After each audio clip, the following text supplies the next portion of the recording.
불교는 깨달음의 종교라고 합니다. 그런데 우리 불자들은 깨달음이 무엇인지조차도 모르는 사람들이 있고, 또 구체적으로 어떤 사람이 깨달은 사람인가 구별할 수 있는 사람이 드문 것이 현실입니다.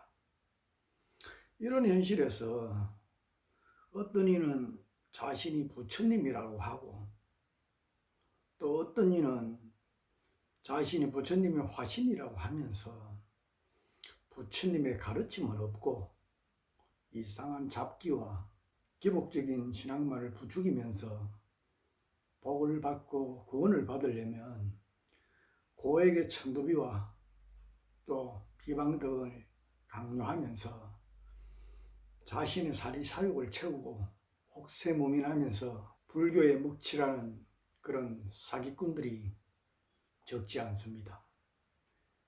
이런 현실에서 깨달은 사람인지 사기꾼인지 경전만 보면 알 수 있는 것을 우리나라 불자들은 경전을 잘 보지 않기 때문에 경전에 이런 것들이 나오는 사실조차도 모르는 사람들이 많습니다. 오늘은 깨달은 성자들의 해탈 단계를 살펴보면서 또 더불어 가짜 성자들에 대해서도 알아보겠습니다. 불교에서 말하는 깨달음은 어느 날 갑자기 로또 복권처럼 문득 성취할 수 있는 것이 아니라 철저하게 한 단계 한 단계씩 점진적으로 이루어지는 것입니다.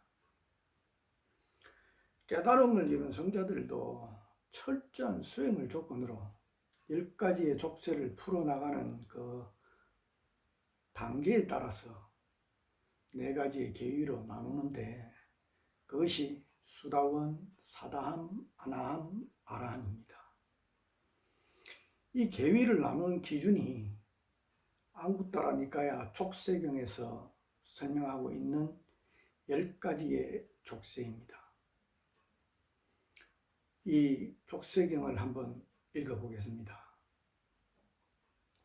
비구들이여, 10가지 족쇄가 있다. 무엇이 10가지인가?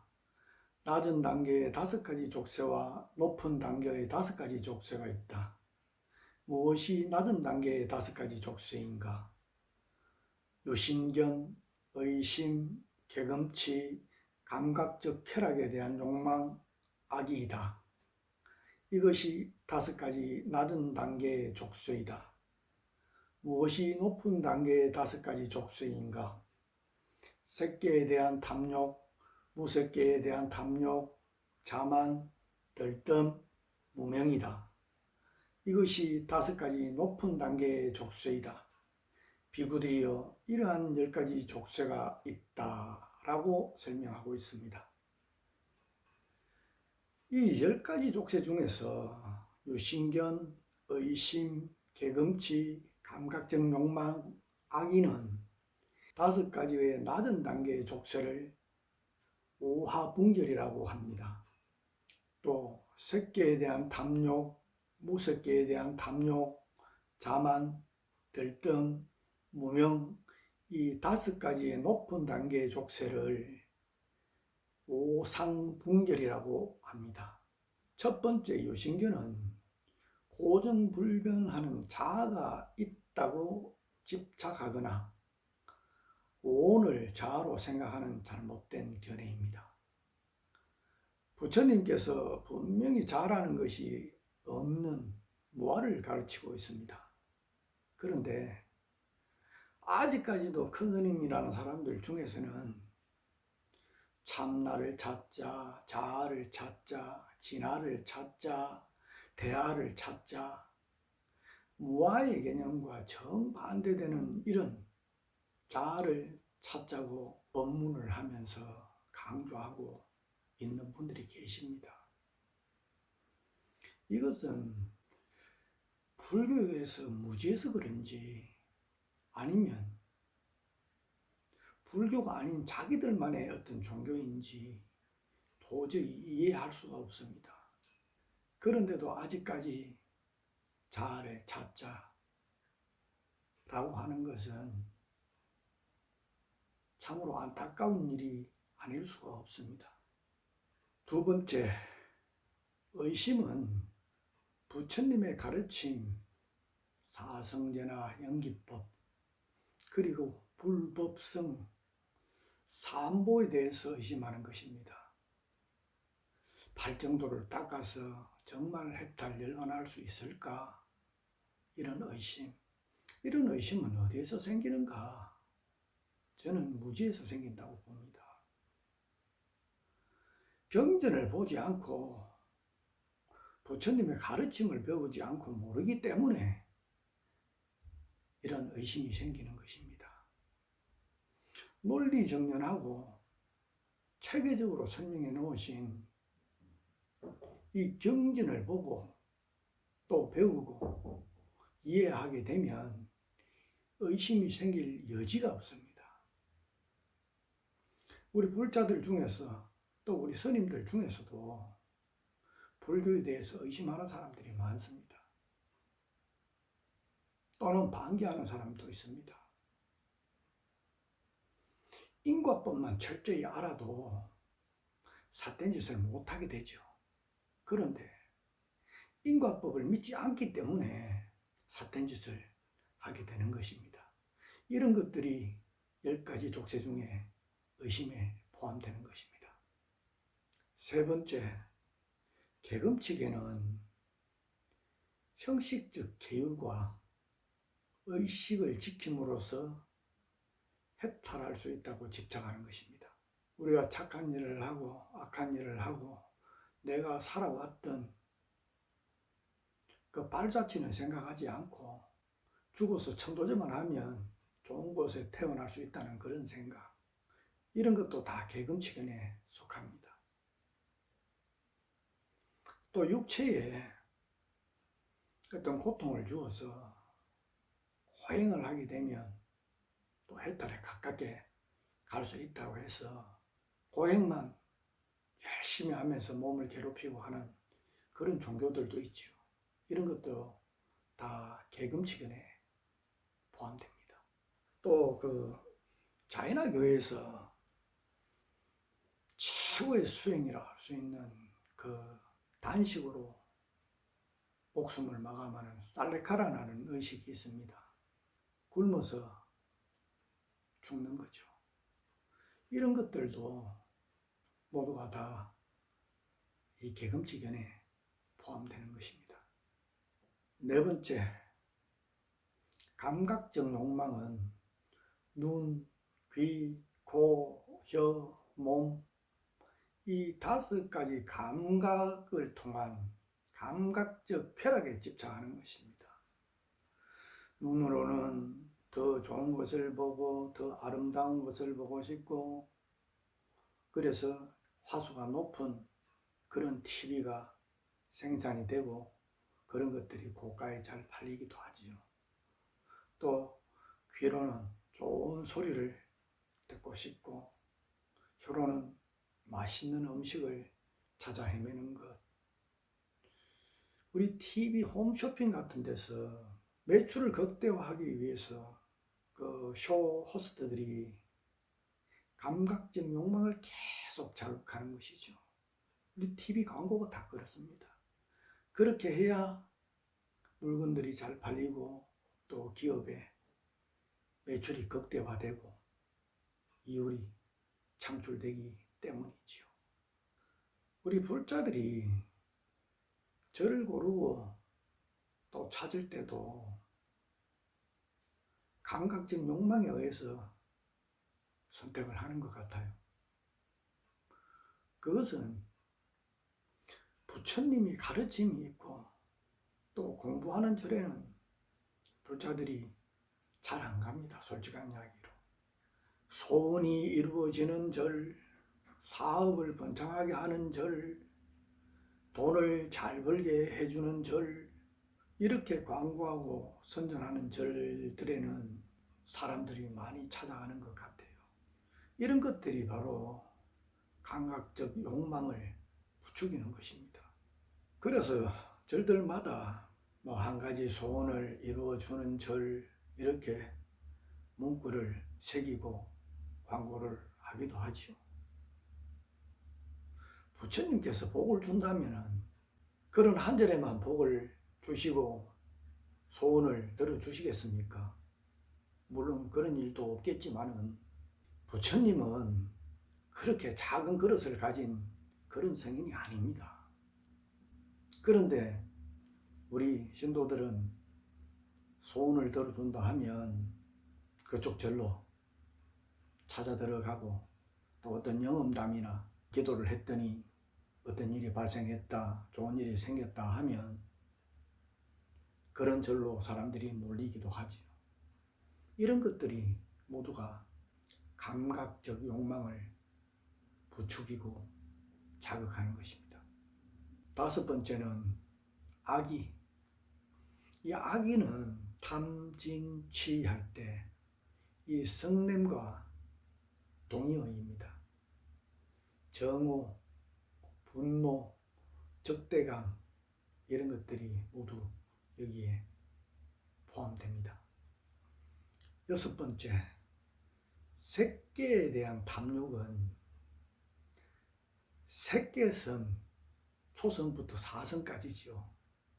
이 색계선의 경지에 대해 집착하는 것입니다.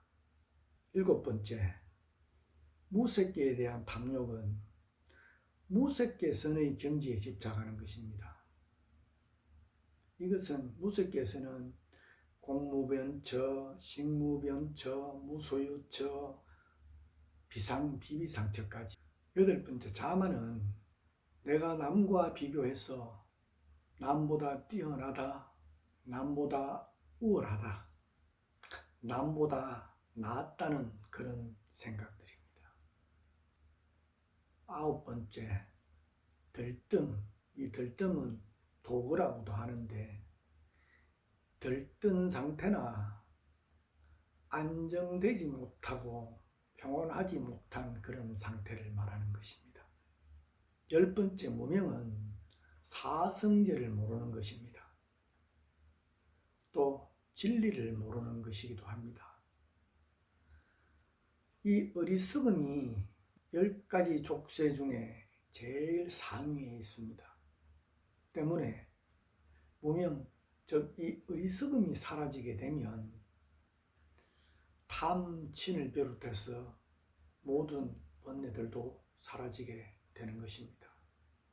이 10가지 족쇄는 열반을 방해하는 장애 요소로 이 족쇄들을 풀고 벗어나는 정도에 따라서 깨달음의 경지와 또 성자의 계위도 달라지게 되는 것입니다. 유신견, 의심, 이 개금치견의 세 가지 족쇄가 완전히 풀린 성자를 수다원이라고 합니다.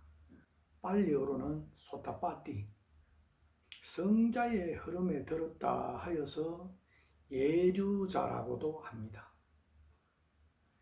이 예류자는 최대 7번만 윤회를 하면 열반을 성취할 수 있는 것입니다.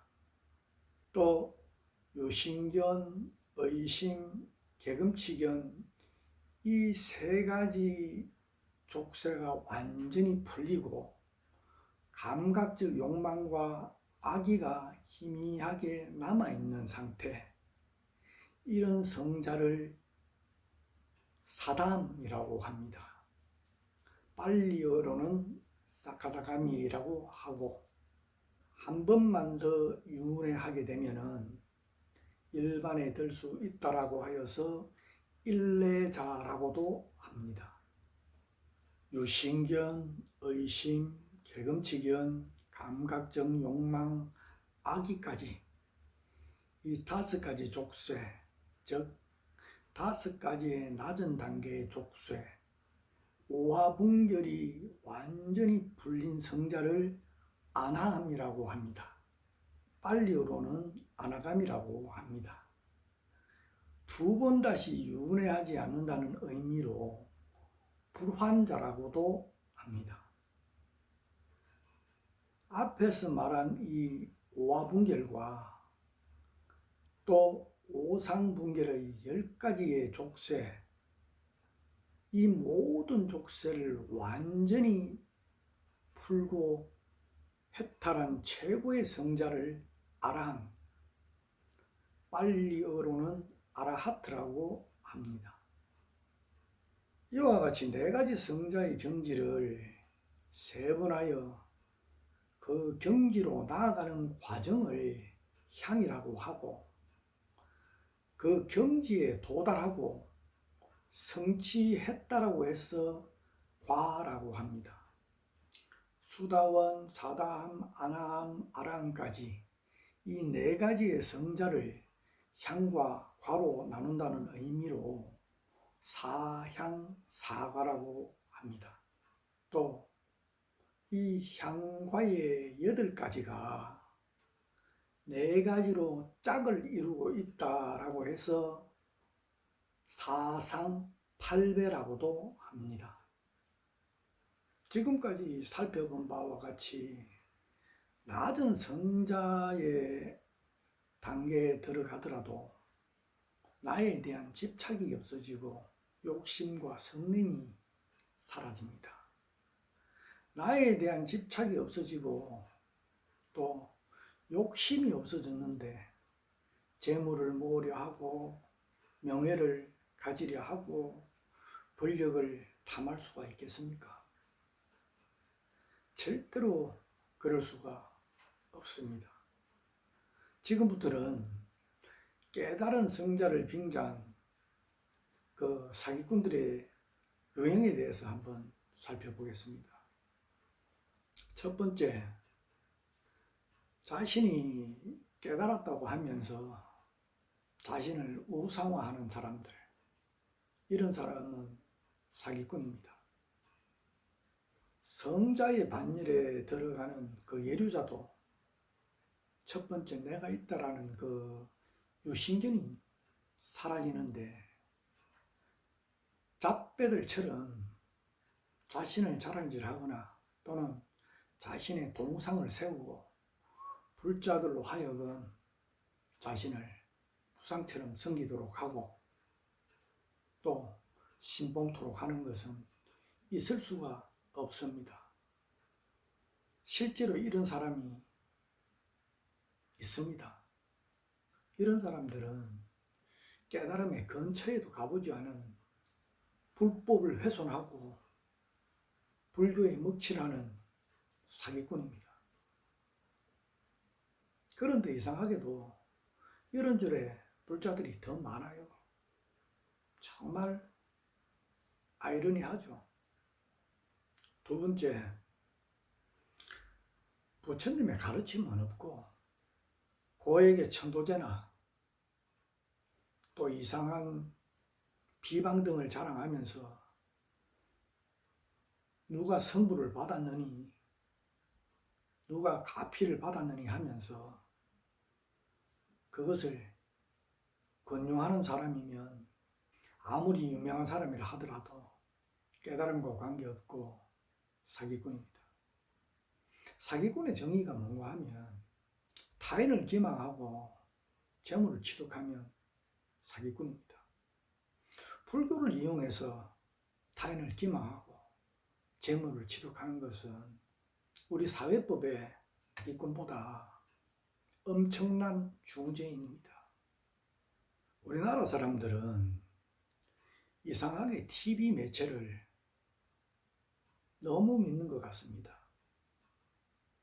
이 TV 매체가 무슨 공인인증기관도 아니고 TV에만 나오면 불교를 아무것도 모르는 사람들도 큰 스님이 되고, 스님 아닌 사람들이 가사장삼을 수하고 나와서 자기 이익을 위해서 방송을 타기도 합니다. 그 사람들 자신들이 자신들을 홍보하기 위해서 그 방송국에 그에게 돈을 주고 나갑니다. 여러분들이 들어보면 아실 겁니다. 부처님 말씀은 하나도 없고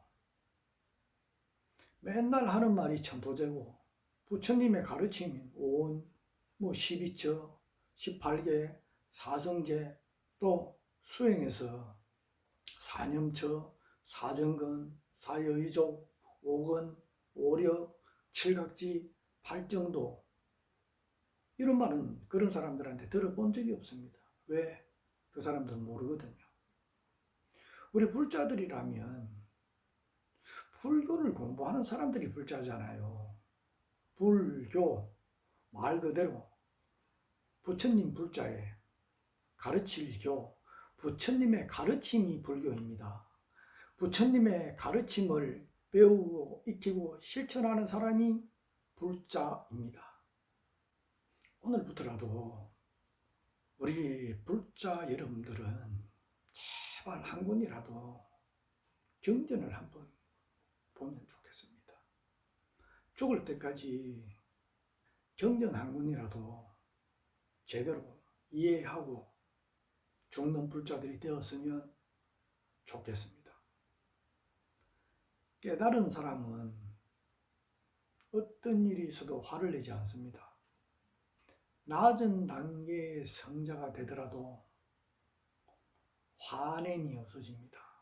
성냄 자체가 소멸되기 때문에 자신이 어떤 불이익을 받거나 또 그에게 어떠한 무례한 짓을 해도 화를 낼 수가 없고 화를 내지 않습니다.